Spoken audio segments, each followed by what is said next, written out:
अपने आप जितेंद्रिय हो जाएंगे। शरीर एक रथ है, बुद्धि इस रथ को चलाने वाला सारथी है, बैठने वाला जीवात्मा है, मन लगाम है, इंद्रियां घोड़े हैं, विचरने की जगह विषय भोग है। ये घोड़े विषय भोग का चारा चरने के लिए जाएंगे। अगर मन रूपी लगाम को बुद्धि रूपी सारथी ने ठीक से खींचा नहीं तो ये खंडक में गिरा देंगे। और गिरे हुए बहुत ही फंसे हैं, और जीव इतना भोला बन चुका है कि गड्ढे में गिरा है फिर भी वो आनंदित है, वो उसी को सुख समझ रहा है, दुख को ही सुख समझ कर। यही तो भगवान की विचित्र माया है। जिसे तुम सुख समझते हो वो सुख की छाया है, समझ पड़ती नहीं है गिरधर की माया है। भयानक दुख के अंतर में वो डूबा हुआ भयानक परिणामों को प्राप्त होगा, लेकिन उसमें सुख का अनुभव कर रहा है। त्यक्त संगो जित क्रोधो लघ्वाहारो, तो अपने आप जितेंद्रिया हो जाएंगे। देख लेना, घृणा हो जाएगी यार, घृणा। कौन सा ऐसा सुख है जो घृणा के योग्य ना हो? लौकिक बढ़िया से बढ़िया पदार्थ खाओ, तत्काल हम उसे वापस उलटते हैं, देखने लायक नहीं रह जाएगा। चिकनी चमड़ी केवल देखकर फंस रहे हैं, कुछ नहीं, पूरा जीवन बर्बाद हो जाता है। धर्म के लिए तो सेवन करने के लिए ठीक है, बकाया भगवत प्राप्ति के लिए जितेंद्रिया चलो, ठीक से चलो। पिधाय बुद्ध्या द्वाराणि मनो ध्याने निवेशयेत् शून्ये स्वेवाव काकेश गुहासुचो वनेसुचो नित्य युक्ता सदा योगी ध्यानम सम्यक उपक्रमेत। श्री दत्तात्रेय जी महाराज कह रहे हैं, बुद्धि को परमात्म चिंतन से इतनी बलवान बनाओ कि अपनी इंद्रियों के द्वारों से घसीट कर उसे भगवान में स्थित करो। हर इंद्रिय द्वार बंद, अंतर्मुख इंद्रियों को करके परमात्म चिंतन में लग। शून्य स्वेवाव कासेसु, एकांत स्थल में कुछ देर बैठने का अभ्यास करना चाहिए। एकांत सुख मास्थिताम, 24 घंटे में 48 मिनट का तो रख ही लो शांत एकांत। अपने कमरे में शयन के समय आधा पौन घंटा अगर आप निकाल पावे, बड़ा आनंद आएगा। 24 घंटे आप सेवा दिनचर्या में लगे, आधा घंटे निकाल लो या 48 मिनट शांत बैठ लो। बिल्कुल कोई माला नहीं, कोई क्रिया नहीं, बिल्कुल आप इस बात को देखना करके शांत बैठो। पहले बैठ जाओ, अब देखो आपका मन कहां है, तत्काल देखिए। जो ही शांत बैठे, अब है कहां? जो सामने रूप आ रहा है, चाहे वो वस्तु हो, व्यक्ति हो, स्थान हो, उसमें तुम्हारी ममता है, उससे तुम्हारा संबंध है। वस्तु, व्यक्ति, स्थान, प्रभु आ रहे हैं कि संसार का कोई वस्तु, व्यक्ति, स्थान आ रहा है। यदि कोई संसार का वस्तु, व्यक्ति, स्थान आ रहा है तो तत्काल उसमें भगवत भावना करो, या वहां से हटा के तत्काल अपने गुरु मंत्र में लगाओ, शांत एकदम बैठो। अब उस समय जांच करो कितनी बार किसका रूप आया, प्रभु का कितनी बार आया, संसार, और जिसका जितनी बार आया उससे अधिक नंबर देखिए कि 5 बार तो उस पुरुष का आया, 5 बार उस स्त्री का आया, और एको बार प्रियाजू का नहीं आया। इसका मतलब अभी प्रियाजू में हमारा मन नहीं लगा, अभी यहां स्त्री, पुरुष में, वस्तु में, व्यक्ति में, स्थान में लगा। जांच करो और हृदय में पश्चाताप करो, धिक्कार है, इतना समय हो गया, एक बार भी प्रियालाल का रूप नहीं आया। यही सांसारिक रूप आ रहे हैं, ये सांसारिक वस्तुएं आ रही, धिक्कार है हमारे मन को, धिक्कार है हमारे जीवन को। ये हम आपको आंतरिक बात कह रहे हैं। पूज्य भाई जी महाराज, जिस समय मन को धिक्कार दिया जाता है, जलन होती है, जब जलन होती है तो निर्मल होता है, निर्मल होता है, निष्पाप होता है, मल भस्म होता है। जो ताप अंदर मन में होता है प्रायश्चित का, उससे अब बार बार सामने आपको जो गुरु मंत्र मिला है उसको लिखिए। कोई माला नहीं, बहुत आराम से, कोई जल्दीबाजी नहीं, 1 मिनट में एक बार लिखेंगे। यहां कोई संख्या आप नहीं बोल रहे, यहां कोई आपको नहीं 108 बार करना है कि 50 बार करना, 5 बार करोगे, हम कह रहे 5 बार आराम से लिखें। शांत बैठे, खूब आराम से, बढ़िया रा, बहुत बढ़िया धा, राधा राधा रात। आप देख लीजिए, अब ये भाग जहां रहा है, पकड़ो, कहां भाग के जा रहा है? इस वस्तु से क्या संबंध है, इस व्यक्ति से क्या संबंध है, कितनी बार इसको छुआ है, देखा है, भोगा है, मिले हैं, सूंघा है, कितनी जन्मों में। धिक्कार तुझे मन, जो तू राधा नाम को छोड़कर, प्रियाजू के समृत में नाम को छोड़कर भाग रहा है, फिर उसे लाओ नाम में, फिर लाओ नाम में। आप देखिएगा एक दिन उसी रा और धा के बीच में प्यारी जो और प्यारे जो मुस्कुराते दिखाई देंगे, देख लेना। एक समय 24 घंटे में ऐसा निकालो जिस समय आप अपनी अंतःकरण की वृत्ति को बार बार बाहर जाते हुए घसीट कर अंतर में लगाओ। हर समय साधन में लगे, लेकिन एक समय इतना साधन कर, जो गृहस्थी में हम कह रहे हैं 10 मिनट शुरू करो भाई, 10 मिनट से 10 मिनट शांत होकर बैठ जाओ। 10 मिनट बैठने में क्या परेशानी, उस समय जांच करो, जहां जहां मन जाए वहां से हटाकर नाम में लगाओ।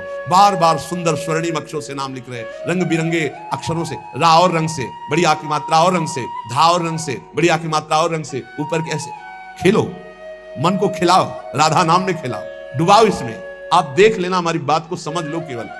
ये वो बात कह रहे हैं जो आपको प्रियाजू के रूप के ध्यान में डुबो देगी।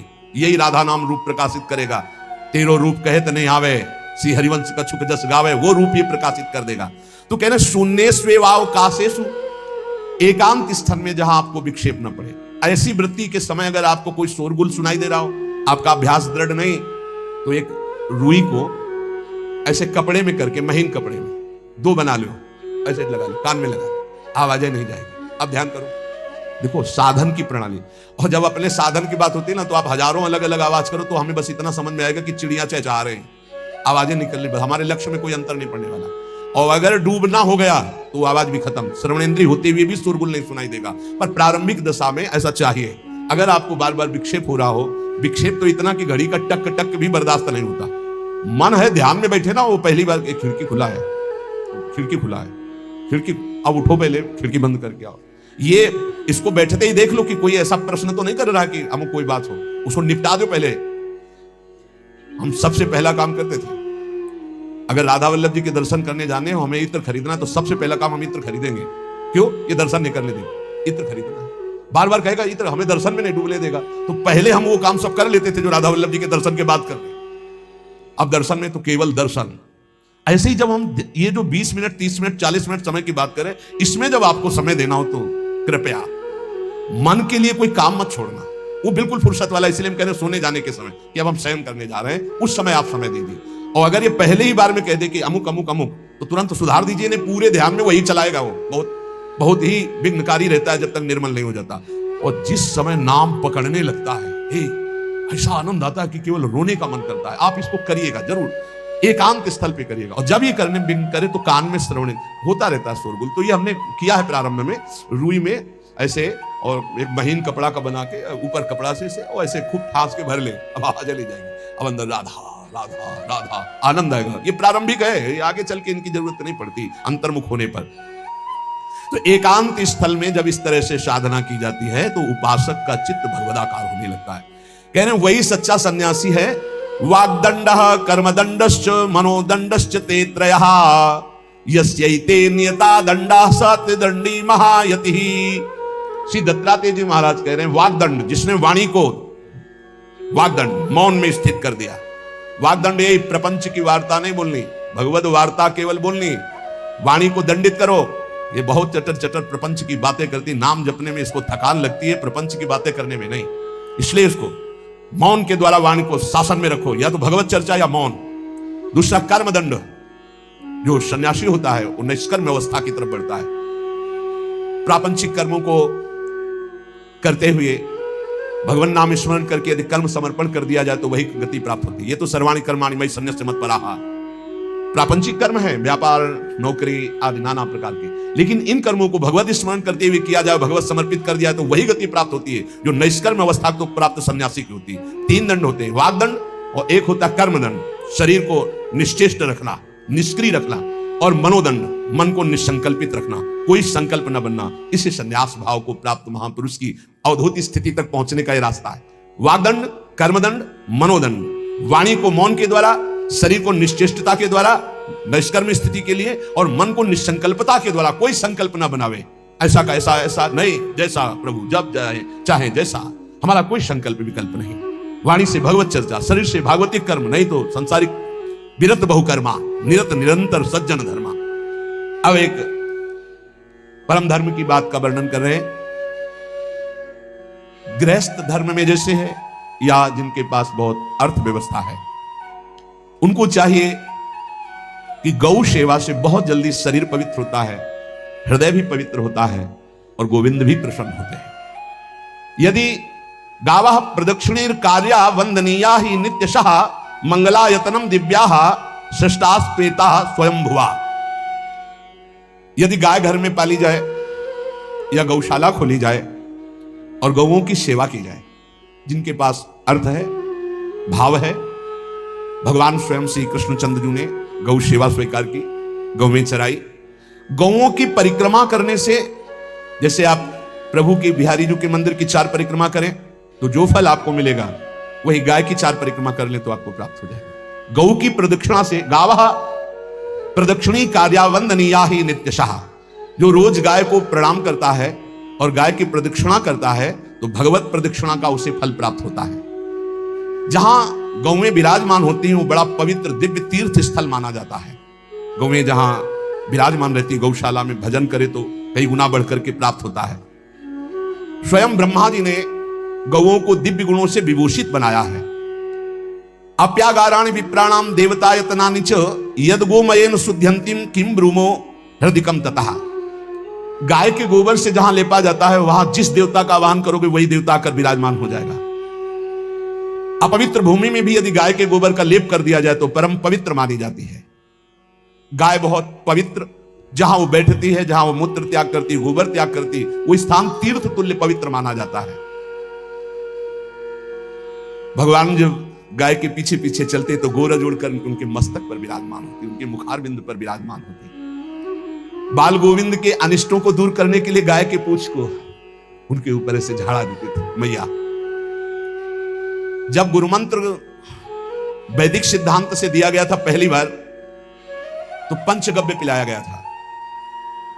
गोमूत्रम गोमयम क्षीरम दधि सर्पिस तथैव च गवाम पंच पवित्राणि पुनंत सकलम जगत। कितना भी बड़ा पापी हो अगर पंचगव्य पिलाया जाए तो वो वैदिक मंत्रों को स्वीकार करने लायक हो जाता है, पवित्र हो जाता है। पंचगव्य में पांचों चीजें गाय की होती है। गाय का मूत्र, गाय का गोबर, गाय का दूध, गाय का दही और गाय का घी, ये पांचों मिलाकर पंचगव्य पिलाया गया था। पहली बार जब वैदिक मंत्र दिया गया था तो पंचगव्य बनवाया था गुरुदेव भगवान ने सन्यास और वो पिलाया था। ये पंचगव्य पिलाने से अपवित्रता का नाश होकर पवित्रता का संचार होता है। इसलिए धन्य है उनका जीवन जो गौ सेवा परायण है। भगवत भाव से गाय में साक्षात भगवान का भाव रखकर गौ सेवा करते हैं।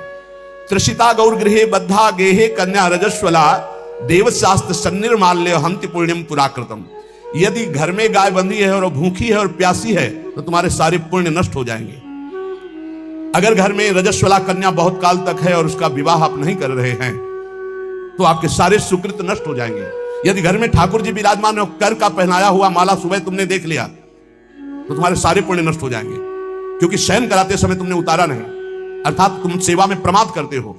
तो देवतास्त्र सन्निर्माल्य हंति पुण्यम पुराकृतम। जैसे सुबह श्रृंगार किया तो रात्रि के शयन के समय वो हटा लेने चाहिए माला। जब हम शयन कराते हैं तो भले पुष्प शैया पे शयन कराएं पर माला नहीं धारण करें। श्रृंगार का माला अगर दूसरे दिन दर्शन किए क्यों पहने ठाकुर जी, तो तुम्हारे सुकृत नष्ट हो जाएंगे।